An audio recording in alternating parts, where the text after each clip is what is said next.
Hello mga idol. Ito po yung client natin mga idol, no? Isang single mom na OFW, may dalawang anak. So matagal na siya sa ibang bansa mga idol at gusto niya rin makapag-for-good na para makasama na yung mga anak niya mga idol.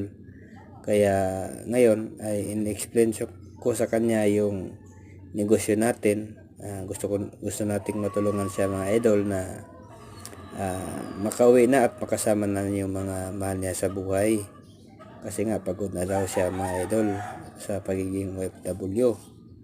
Until na wala pa rin daw siyang ipon. Kaya yun, ang good news mga idol ay gusto niyang magbago buhay niya at makapag-for-good na. Kaya gusto niyang sumali sa negosyo natin mga idol, at ito ay tulungan natin mga idol na magbago ang buhay niya, at para makapag-for-good na rin siya, turuan natin, no, i-guide natin para sa ikaganda ng negosyo mga idol.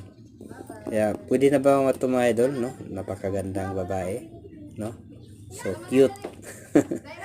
So comment kayo mga idol kung pasado ba, no, na tulungan natin at para makauwi na rin siya ng Pinas, kasi matagal na siyang hindi nakauwi ng Pinas mga idol.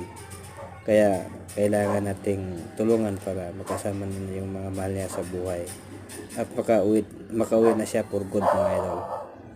Komenta kayo mga idol at paki-share kung pwede na ba to, no? Pwede, di ba? Positive minded to mga idol. Kaya good luck sa iyo, at ayun, paki-share and subscribe mga idol. Bye bye.